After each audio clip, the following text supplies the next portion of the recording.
r/nosleep. Hosted by you/Elias_Withero. Something horrible arrived with the rain. I'm visiting my brother's cabin in Washington state. He let me come here after my divorce, get away from all the nonsense and clear my head for a couple weeks. It's beautiful out here, the quaint little hut exactly what I had been expecting. It's surrounded by dense forest and you have to take a long dirt road to reach it. It's wonderful.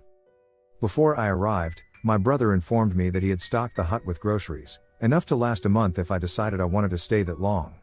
He was leaving it up to me, knowing what hell my breakup had been. I had lost almost everything and as a gesture of goodwill, he had extended a hand and offered his cabin to me. It was a welcome sanctuary and upon arrival, I found myself blissfully calm. The woods were alive with sound, the creak of wood, the gentle rustle of wind through the leaves, the chirp of birds in conversation. It was all so serene. The first couple days were wonderful and I felt like I could finally breathe again. The horrible legal battle I had been engaged in with my wife had taken the wind out of my sails, but out here I let the warm breeze envelope me with new life and energy. To my surprise, it had been beautiful the first couple days, the gentle golden rays of sunlight filtering through the canopy of green overhead. The first 3 days I spent a lot of time walking through the woods, isolated from everything and everyone. I was alone out here, a stranger to the surrounding green kingdom. I let my mind wander free from the chains it had been bound with, my thoughts drifting towards what I would do with my new life. Possibilities began to blossom before me and I actually started discovering hope in my future again. But then the rain came. I had heard on the news that a 7-day storm was headed my way, so it came as no surprise when the sky darkened. As a resident of Washington, I was no stranger to long bouts of rain and this was no different. I had just finished eating dinner when the rain started, gentle pitter-patters on the roof that eventually evolved into a full-blown gale. I started a fire and pulled a chair up to the window, watching the storm. It was cozy and I found peace in watching the chaos that I was protected from. And then I heard something on the roof. I cocked my ear to listen, the small cabin lit only by the glow of the fireplace. At first I thought it was just the rain, but after a few moments, I realized it sounded like someone was running around up there. I didn't know what to make of it, assuming it had to be some kind of animal, but it sounded much bigger. I grabbed the blanket off of the chair I was sitting in and pulled it up to my chin, creeped out by the noise. After a little bit, the sound stopped. My heart was in my throat and my eyes darted to the front door. Thunder boomed overhead and I suddenly felt incredibly far away from civilization. I shivered, despite the fire, and turned my eyes to look out the window I was sitting in front of. Lightning flashed and I suddenly leaned forward, heart racing. Something wasn't right out there. I thought my eyes had to be playing tricks on me and I anxiously waited for more lightning. I forced myself to calm down, sure that what I had just seen was paranoia brought on by fear. The world was illuminated once again by a bright blast of lightning and my eyes went wide. Mere feet from the window, the rain seemed to bend around the shapes of 3 invisible figures. They stood about 6 feet tall, the rain outlining their still forms. I swallowed hard, waiting for another blast of lightning, and when it came, the shapes remained. They were immobile and I suddenly felt eyes on me, as if they had come with the storm to watch me. I retreated from the window, feeling exposed and afraid, and went and sat on my bed. I was terrified, so shaken by the bizarre forms that I began to have a hard time breathing. I took a few long deep pulls of air, willing myself to settle down. As my heart rate slowed, I started convincing myself that I had imagined the shapes. Between the rain and the dark, it was easy to mistake shadows and shapes that weren't actually there. Just as I was about to get back up, I heard something walking on the roof again. I gripped the sides of my bed as I listened to the heavy footsteps walk closer and then finally stop directly over my head. I crawled between my covers and held my breath, eyes wide in a panic. What the hell was out there? Another flash of lightning lit the sky and I glanced at the window. It was right there, its invisible form parting the rain like a curtain. It was watching me. I squeezed my eyes shut and pulled the covers over my head. I heard myself whimpering and slapped a hand over my mouth. What were these things? What did they want? And then a thought slammed into me with the force of a locomotive. Where was the third one?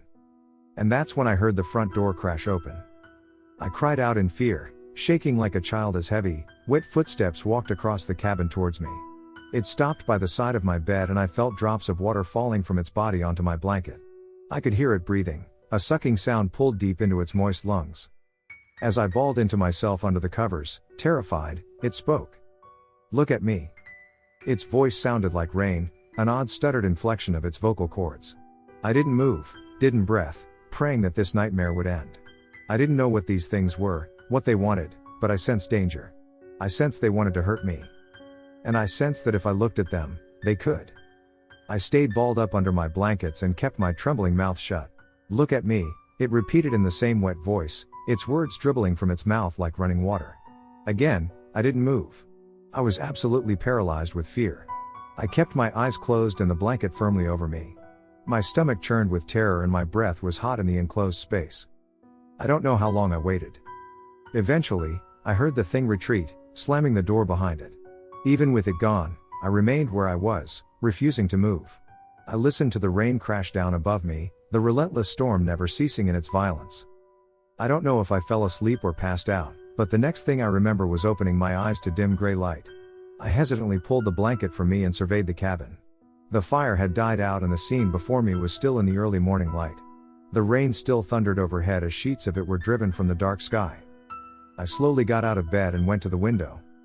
"Please," I muttered, voice cracking. The three figures stared back at me, the rain outlining their still figures. I dropped to the floor, out of sight, a hand to my chest. I crawled over to the small kitchen and reached up to retrieve my cell phone. It wasn't there. I jumped to my feet, scouring the surface for where I knew I left it the previous night. It was gone, but a long, wet, dark smudge stained the wood, starting at the center and running to the edge. That thing had taken my phone. I was trapped. "What do you want from me?" I screamed. "What the fuck do you want from me?" The storm offered me no answer. "Leave me alone," I whispered, "just leave me alone, please. It's been 3 weeks. The storm hasn't ceased. I don't know what's happened. Something is seriously wrong.